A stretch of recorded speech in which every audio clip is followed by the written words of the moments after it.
Valentine's Day is around the corner. I will show you how to make a dessert for your sweetheart that is really easy, yet elegant.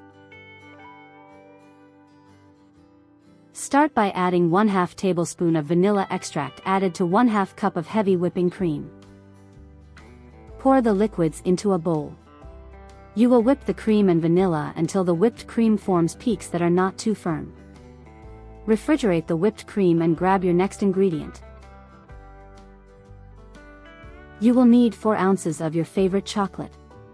I am using semi-sweet dark chocolate with 70% of cocoa. Break the chocolate into pieces and set aside. Warm on the stove, 1/2 cup of half and half creamer, until it is hot to the touch. Then, carefully add your chocolate pieces into the hot liquid and begin mixing the chocolate until it melts entirely. As you can see, the chocolate is gradually melting and combining with the creamer. You can add here a teaspoon of sugar if you like. I am not fond of very sweet desserts. That is why I am using semi-sweet chocolate. Once entirely melted, put the chocolate off to the side to cool down to about 70 degrees Fahrenheit. Now, get the whipped cream from the refrigerator and slowly fold the chocolate into the whipped cream. Be gentle here. You don't want to deflate the whipped cream. You want this mousse to be nice and light. The mousse is ready to be chilled for 2 hours before serving. My mousse is lighter in color because I do not want the semi-sweet chocolate to overpower the mousse's overall flavor.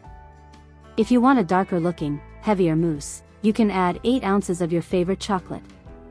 It is up to you. Now comes the fun part. The mousse is nice and chilled. I will start to assemble my sweetheart's mousse cocktail for Valentine's Day. I top the mousse with chocolate sauce and whipped cream. Then I will add about 1 ounce of Irish cream liqueur.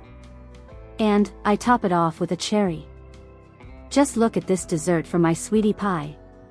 Hope you enjoy this recipe. It doesn't have to be Valentine's Day for you to make this dessert. Any day will do. Thanks for watching this video. Please like it and subscribe to my channel. See you next time.